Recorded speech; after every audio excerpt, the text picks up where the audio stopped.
dans Tapis, disponible sur la plateforme Netflix depuis ce mercredi 13 septembre, Laurent Lafitte incarne Bernard Tapie, ou plutôt sa version, comme l'explique le comédien à Télé Loisirs. La série Tapis, présentée en avant-première mondiale lors du festival Cannes 2023 et disponible sur Netflix depuis le 13 septembre, est assurément l'un des événements de cette rentrée. D'abord pour la nature de son sujet, Bernard Tapie, pur personnage romanesque, véritable animal médiatique, politique, sportif. Mais aussi pour le parfum de polémique entourant cette entreprise menée par les scénaristes Olivier Demangel et Tristan Seguela, fils du célèbre publicitaire Jacques Seguela. Tapie, de son vivant, puis sa famille, s'était en effet opposé à ce projet. Aujourd'hui, au-delà de ce bruit médiatique, émerge une série, naviguant entre incontestables faits historiques et nécessaires effets de fiction, implacablement divertissante et diablement efficace. Un modèle d'interprétation aussi, à commencer par un Laurent Lafitte surprenant dans la peau de l'ex-patron de l'Homme. Tapie n'est pas un personnage de cinéma Télé Loisirs, pour vous, que représentait Tapie ? Laurent Lafitte, une personnalité qui provoquait beaucoup de réactions contrastées dans mon entourage. Il me renvoyait l'image de quelqu'un qui donnait envie, qui embarquait les gens, qui avait une énergie. Je n'avais pas une vision politique ou philosophique du bonhomme. Je voyais juste ce qu'il avait à vendre, la réussite, avec tout ce qu'elle pouvait avoir de caricatural dans les années 1980. Et puis il avait des velléités d'artiste, il chantait de temps en temps, il faisait un peu du faux Sardou. Ce projet date d'il y a plus de 10 ans. Pourquoi ce projet a-t-il mis autant de temps à voir le jour ? Au départ, ça devait être un film, ensuite un téléfilm en 2 fois 90 minutes. Puis le projet a été abandonné. Quand les plateformes ont émergé, le producteur Bruno Naron l'a fait renaître. C'est bien qu'on se soit arrêté sur le format série, car Tapie n'est pas un personnage de cinéma. Il a beaucoup existé par la télévision et s'y est toujours difficile de raconter la télé au cinéma. Si est mon Bernard Tapie. On reconnaît Tapie dans votre interprétation mais vous ne le singez jamais. J'ai créé ma version de Bernard Tapie. Je n'ai pas travaillé à partir d'archives. Je n'ai pas enregistré ma voix pour qu'elle soit parfaitement comme la sienne. Je n'ai pas été dans l'imitation. Il y a des rendez-vous visuels incontournables, comme la coiffure et le look.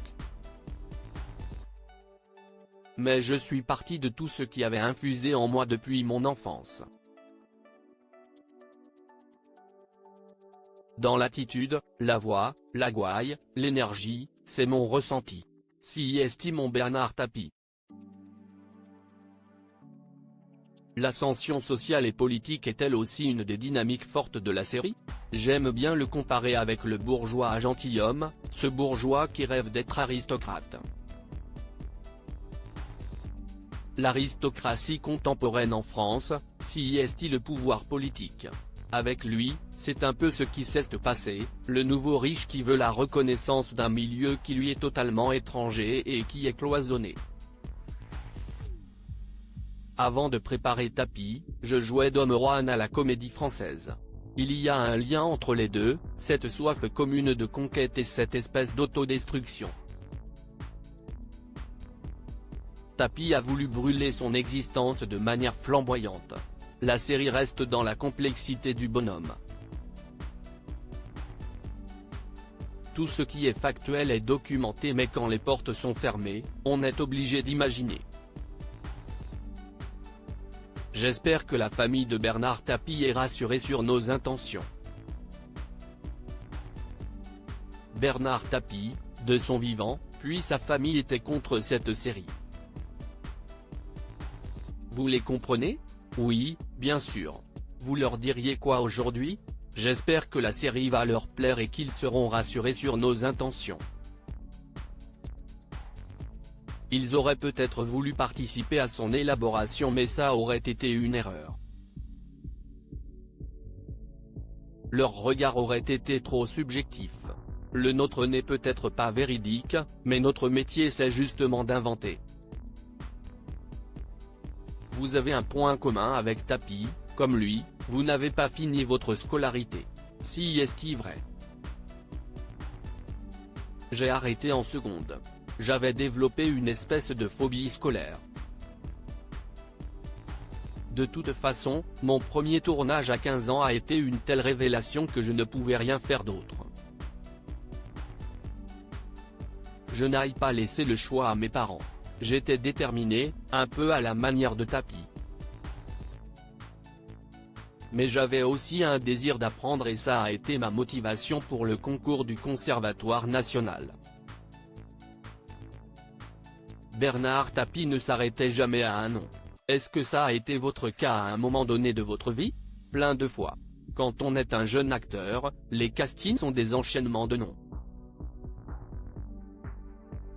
On doit apprendre à les dépasser. Même si c'est pénible, cela devient naturel. Mais au final si est quand on arrête de vous dire non que ça devient risqué. C'est quand tout le monde vous dit oui qu'on commence à faire des conneries.